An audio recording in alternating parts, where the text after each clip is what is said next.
চলে এসেছি প্রতিদিনের মতন আজকের লাঞ্চও তোমাদের সঙ্গে শেয়ার করতে। আজকে মানডে আর এটা মানডেরই লাঞ্চ। চলো কি রান্না করলাম ডিটেলসটা তোমাদের বলে দিই।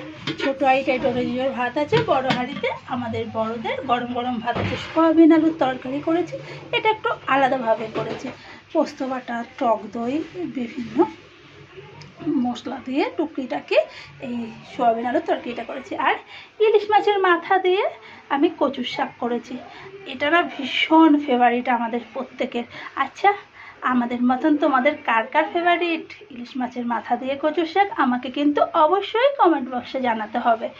আর তোমাদের ছোট্ট জোজোর জন্য ইলিশ মাছ ভাজা, আলু ভাজা, এদিকে মুসুরির ডাল সিদ্ধ। আর আমাদের জন্য মনে আছে জামাই ষষ্ঠীর দিনে দই ইলিশ করেছিলাম, আর একবার আবদার হয়েছে দই ইলিশ খাওয়া, তাই দই ইলিশ করেছি আজকেও। আর এছাড়াও ছোটো বোন এসছে, ছোটো বোনের জন্য আরও ইলিশ মাছটা আনা হয়েছে। চলো সব রান্না রেডি হয়ে গেছে, আর অনেক দিন বাদে আমরা সবাই একসাথে খেতে পারবো।